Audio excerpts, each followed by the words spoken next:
7h51, l'heure de retrouver Guy Carlier. Alors Laurie, quel est le thème de la chronique de Guy aujourd'hui? Eh bien ce matin, Guy nous parle de cette info donnée par certains médias selon laquelle la Poste envisage de supprimer la tournée quotidienne du facteur afin de s'adapter à la baisse du courrier distribué. Eh bien cette info a beaucoup troublé une vieille dame dans un village du Morvan. Bonjour Guy.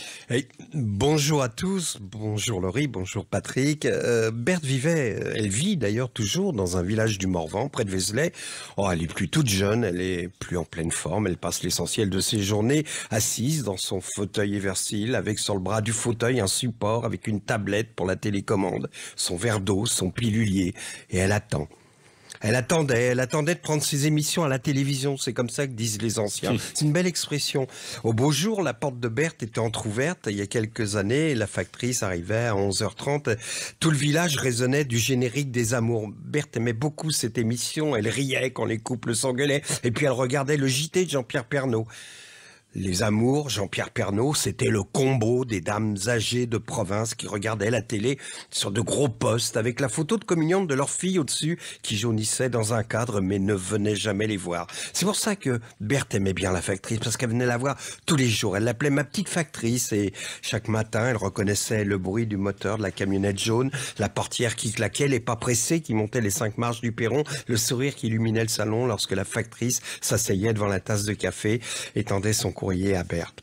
Enfin, courrier, c'est beaucoup dire, puisque Berthe ne recevait pratiquement jamais de lettres, sauf de temps en temps une promo des 3 Suisses, un avis de paiement de la Camarca, la caisse de retraite agricole, mais la factrice lui amenait l'Yonne républicaine, son pain et surtout les médicaments pour ses jambes. Depuis quelques mois, Berthe entendait le bruit du moteur de la camionnette jaune, puis la portière qui claquait, mais c'est elle qui devait se déplacer péniblement jusqu'au perron, car la tournée de la factrice avait été réorganisée et elle n'avait plus le temps de prendre le café avec elle.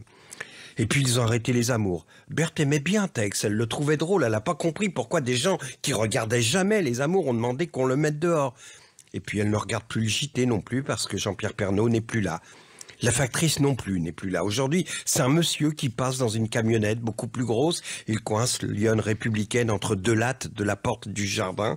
Et l'autre jour, il a laissé dans la boîte aux lettres de Marguerite une lettre recommandée de la Camarca. Hier, Berthe lui a proposé de prendre un café. Il a répondu qu'il n'avait pas le temps, car pour toucher sa prime d'objectif, il devait avoir terminé sa tournée avant midi. Alors Berthe a pris l'Yonne républicaine, elle a remonté lentement les 5 marches de son perron, et puis elle a appelé Sophie, sa petite fille, lui a dit « Tu sais, la maison de retraite de Cosne-sur-Loire que je voulais pas visiter, j'ai changé d'avis, tu m'emmènes quand ?»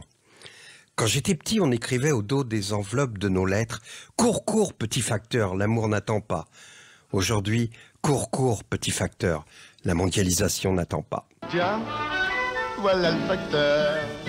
Son petit air est affranchi, comme ses lettres et ses colis.